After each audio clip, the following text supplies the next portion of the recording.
Saudações, senhores. Quero conversar com vocês hoje sobre como é possível, em um cenário hostil, num ambiente de caos, numa realidade onde você não consegue sair de uma espécie de impasse que lhe enfraquece, lhe perturba e, ao mesmo tempo, lhe tira toda a capacidade de resistência. Como você pode criar um oásis mental no meio do caos completo? De que maneira você pode se refugiar dentro de você mesmo se tudo ao redor lhe induz à loucura, lhe induz à completa dúvida de todas as coisas, não há uma incerteza purificadora da experiência, mas uma incerteza debilitante porque não há referência exterior alguma. E para tratar desse assunto, vamos começar de onde o caos se instaura. Como a primeira influência do seu dia, a primeira experiência estética que você tem contato no seu dia, é ela que vai reger todos os acontecimentos mentais que são derivados dessa primeira experiência que você tem. Se essa sua exposição, ela infelizmente é dosada, você não abusa no bom sentido como deve abusar dela, de se expor cada vez mais a impressões estéticas maiores, a boa leitura, a boa música. Como fazer isso se você ainda não possui uma vida interior em expansão?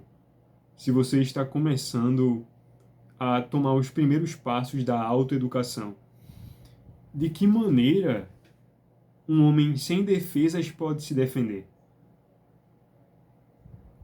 A sua imaginação, ela vai tender a criar na medida da sua capacidade. E a medida da sua capacidade é a derivação das suas influências estéticas. Mas essas influências estéticas não estão relacionadas àquilo que costumeiramente é dito, que é apenas expor seu ouvido a boa música, a boas imagens, a bons filmes, a boas pessoas que possam acrescentar.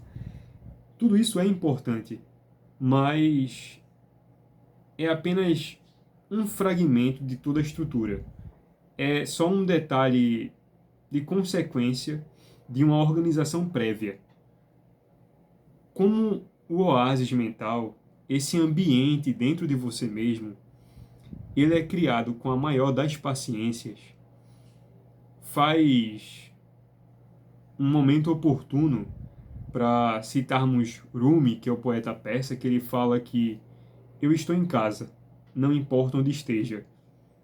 E isto quando ele, impossibilitado de se lançar, de ter o seu ambiente mais íntimo, exterior que ele criou para si, seja o quarto, seja a própria casa, seja em meio à sua biblioteca, o que quer que seja, falamos de conseguir carregar consigo a, vamos usar o termo, a aura de um ambiente que pode te restaurar o vigor a conseguir manter-se enfrentando aquilo que te debilita.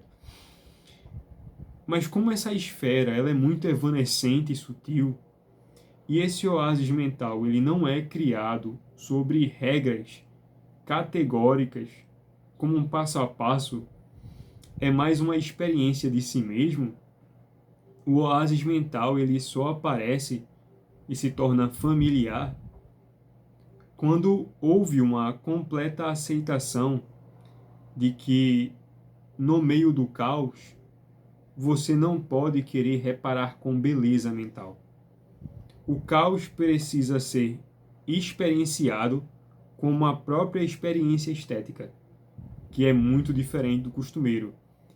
Embora a exposição à feiura, e eu vou colocar aqui feiura não como o significado da palavra, mas no sentido poético, a feiura como uma deformidade da ordem.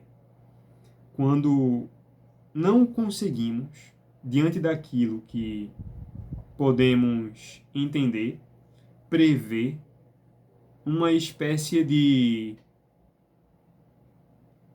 desinteresse em nos esclarecer de qualquer coisa. Aquela coisa não nos fornece o que precisamos para que tenhamos aquele senso de satisfação de que estamos entendendo.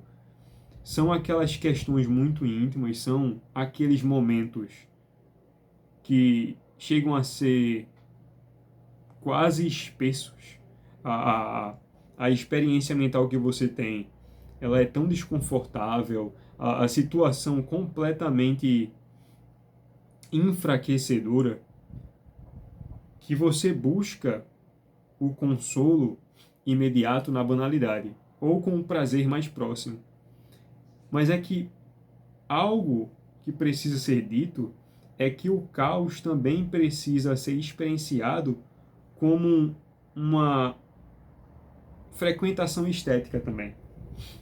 Que é você conseguir, diante da completa escuridão, da penumbra, ter dentro de si uma casa que, embora tudo em volta esteja escuro, você possa correr para lá quando precisar. Mas é que essa casa, como ela é construída com esforço, à semelhança de uma casa material, você precisa investir nela e essa casa vai se identificando com você mesmo, é que essa habitação que lhe sustenta, lhe poupa, lhe previne de ser engolido por esse ambiente exterior hostil, ele exige do morador uma única coisa: que, embora ele esteja dentro de si mesmo, neste ambiente que foi construído intencionalmente para suportar a imprevisibilidade dos tempos, das próprias estações da experiência, assim como as estações da natureza, as estações mentais, as suas experiências imaginativas, quer boas e compreensíveis, quer completamente dispersas e danosas. Ela exige, esse oásis existe a própria suportabilidade do deserto. Assim como o oásis no deserto é uma cercania que lhe abastece para que você continue sua marcha,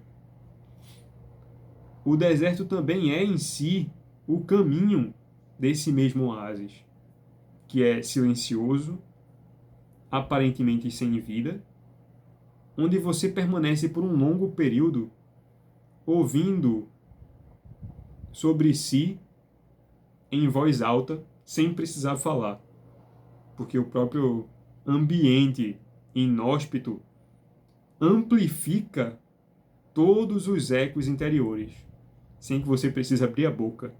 Ele é um ambiente revelador dos seus estados de contradição mais íntimas.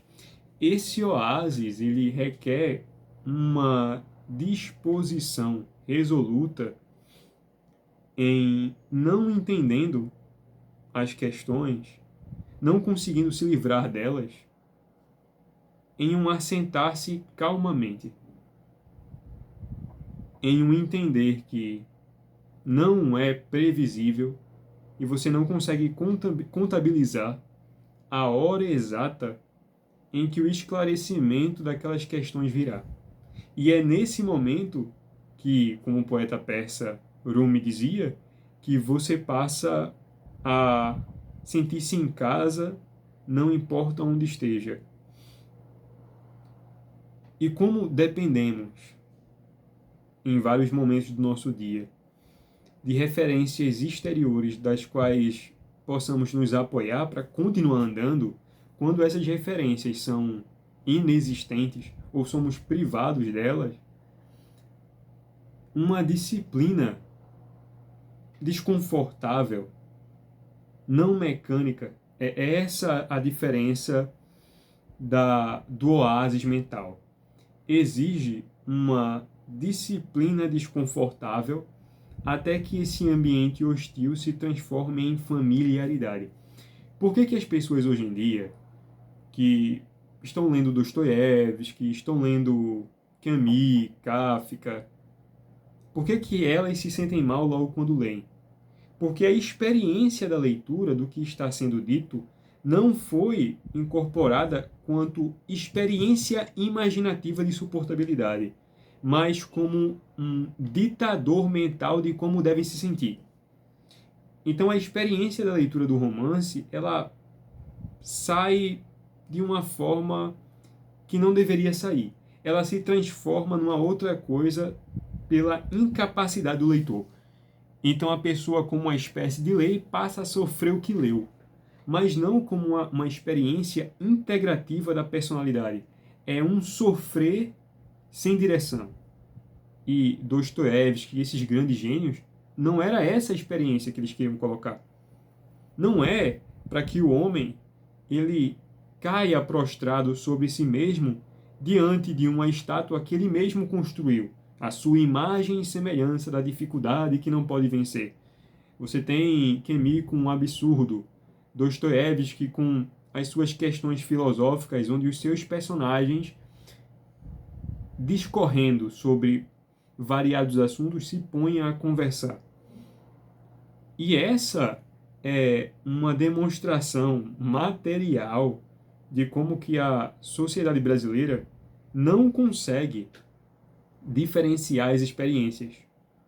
Ou as experiências são lançadas para que os homens abracem o caos como uma resposta desesperadora que não podem fazer mais nada, e aí passam a confessar como uma espécie de fé religiosa em um desamparo teórico, um desamparo amparado por um teórico que sofreu aquilo que ele acha que é o sofrimento dele. E essa é a diferença entre os gênios. Camus, Dostoiévski foram homens que viveram em um estado de miséria interior, ainda que as circunstâncias externas estivessem lhe abatendo. Mas a resistência que criaram, esse oásis mental, é uma disciplina estética. Então você percebe que a modernidade transforma os bons autores em oráculos da decadência. Mas o que os romancistas estão querendo fazer é completamente o oposto. Não é uma experiência para te lançar em desamparo, mas é a revelação do estado da alma como ela se encontra.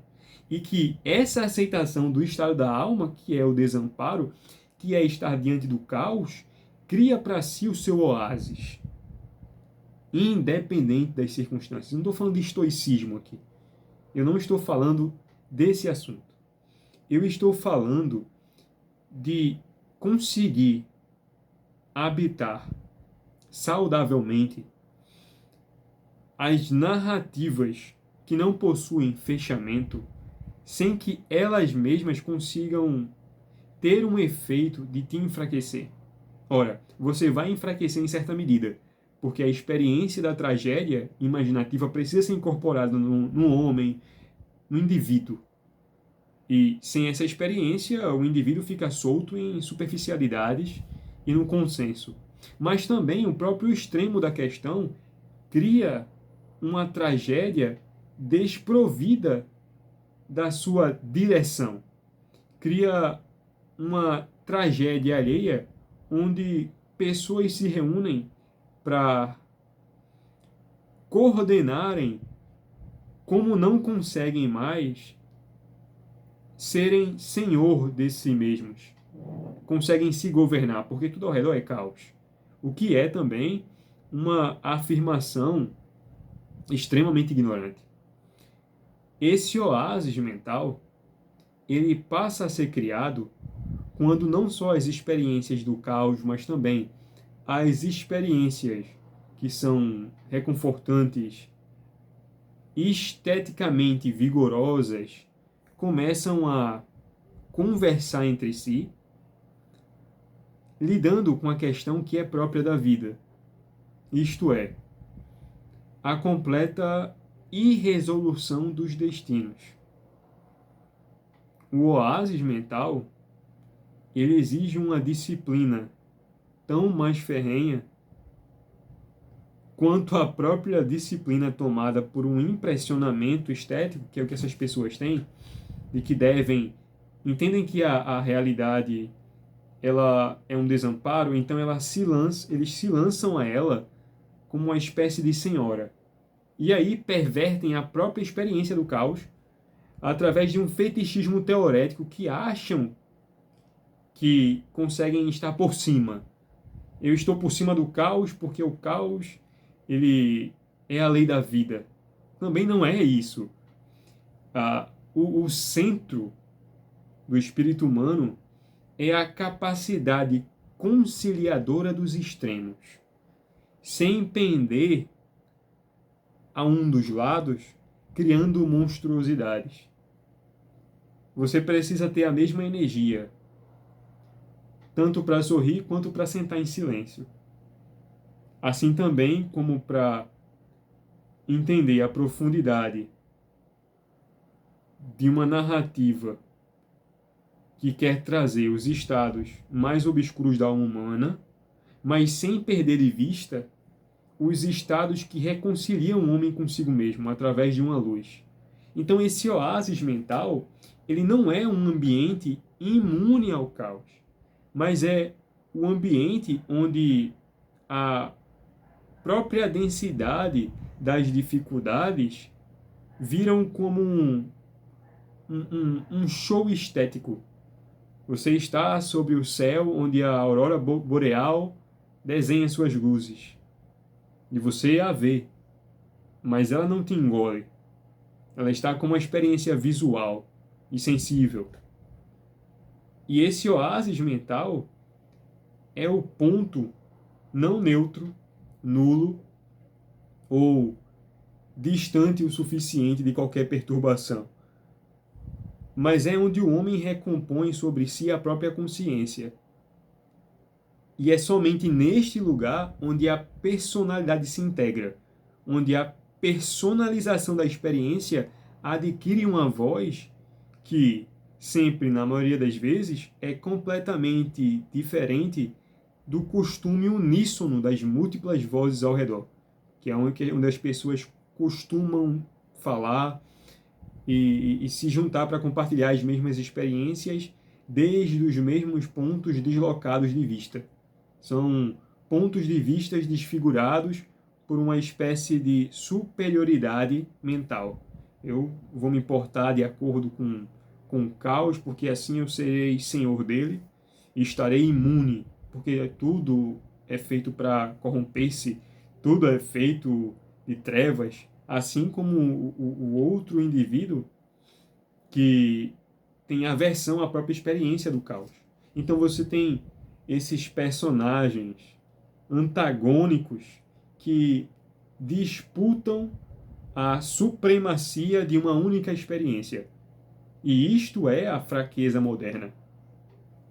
A fraqueza moderna é o tomar o partido. Quando os próprios romancistas, em sua arte, o verdadeiro romancista, o que ele traz não é a experiência a encarar a realidade sob aquele único aspecto, mas é de conciliar todas as visões do cubo, é integrar todas as perspectivas sem que o indivíduo venha ruir dentro de si mesmo, desamparado. É um desamparo acompanhado sob as luzes de uma consciência orientada esteticamente. Essa é a definição, senhores.